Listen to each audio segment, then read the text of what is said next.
What's up, everybody? Welcome back to Pat Moriarty Surf. It's my goal to bring you relatable, educational, and entertaining surf content. The subject of today's video is going to be the top three biggest things to watch out for in surf etiquette. So I've been teaching surf for the past, say, 3 months, and I notice a lot of surfers, when they get into the lineup, everyone's very nervous. Nobody wants to upset anyone else, and so it's good to just run through common surf etiquette and surf etiquette mistakes that a lot of people make. No way, bro.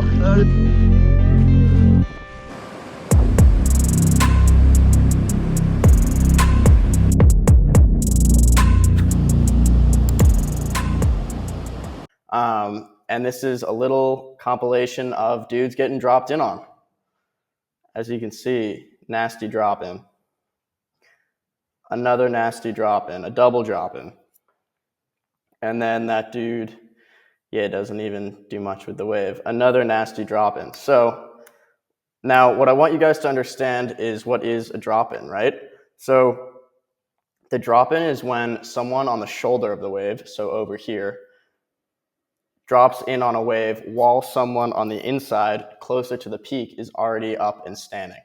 So as you can see here, this guy, he's up, he's standing, he's eyeing up the wave. This is such a nice wave for him right here. You can see the lip starting to form over. It looks like he'll be able to make this barrel section.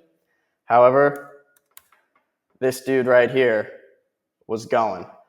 And I mean, this is pretty inexcusable. This guy is standing up. Some drop-ins are like, oh, a guy was, you couldn't see, whatever. But this guy is standing up, already in the pocket of the wave. And this dude is just getting up. So in order to avoid this, what you want to do when you're paddling into a wave, it's just like crossing the street. Paddle, paddle, paddle. And then as you go to pop up, you look towards the peak of the wave first. So if you see anyone also paddling for the wave, that's your sign to pull back. So you look to the peak first, and then you look the other way, away from the peak to where you'll be going. So you look to the peak first to make sure you're not dropping in on anyone, and then to go surf the wave. Once that street is clear, you look to your left, all clear. Then you turn your head to the right. Cool. Then you can pop up. And you want to be looking where you're going for your pop-up anyway. So just get in the habit of turning your head towards the peak. And peak, remember, that's where the white water is. That's where all the power of the wave is. So you're looking at the peak first, pop up, paddle in, look down the line. So don't be like this guy. And then he messes up the wave anyway. Moral of the story here is everyone tries to not drop in on each other. I mean, there are some exceptions. Some guys can be real dicks in the lineup, but for the most part, everyone tries to be respectful. It's just a matter of getting used to it, and it's a matter of practice. Now, surf etiquette tip number 2 is to not paddle for every wave. So in every lineup, you have to have respect for the other people in the lineup, and if you paddle for one wave and you miss it, then you have to wait for a slew of other people to go on waves before you start paddling for the next wave. This is super common with beginner surfers because beginner surfers often paddle for a wave, miss a wave, and then see the next one coming. It sort of puts them in like the better spot, if you will, for the next wave of the set. And they think, oh, sweet, I can paddle for this one too. And when you get tired and when you get frustrated, it's very easy to try and scrap for waves that you shouldn't be scrapping for. So to demonstrate this, I have a little GoPro video. This was taken, I had the GoPro in my mouth and I was surfing the outer reef here in Papoyo. Now, luckily, this isn't a crowded lineup. I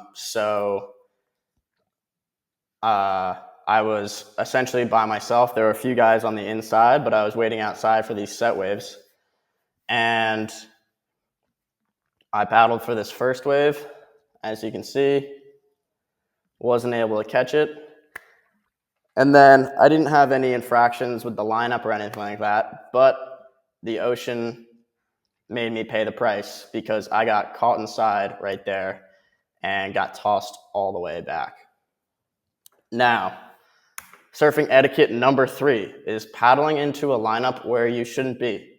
So if you're a beginner surfer, it's important to go to the beginner breaks. You don't want to be surfing a wave that's so far outside your skill level that you essentially are just a nuisance there. You're not catching any waves and you're just in people's way. So this is a clip taken from Jamie O'Brien's account. You can see him surfing Pipeline. And this is something I really don't understand, to be honest, the amount of people that surf Pipeline. I've never surfed in Hawaii before, but I've heard from other people that there are just tons of really high quality waves. And as you can see here, he's taking off on a wave, and there are about 80 surfers in the water trying to scrap for these waves. And I feel like if you are in Hawaii and you're not a top 25 surfer in the world, just head to another break. You'll catch more waves. You will not get in anyone's way, and you'll have a much more enjoyable surf. To me, this view right here just gives me anxiety right off the bat. I don't know why anyone would enjoy surfing with 100 other people on a super, super intense wave. Obviously, Pipeline, you can get the barrel of your life, but I don't know. For me, this does not seem like very enjoyable. It's not the reason I got into surfing.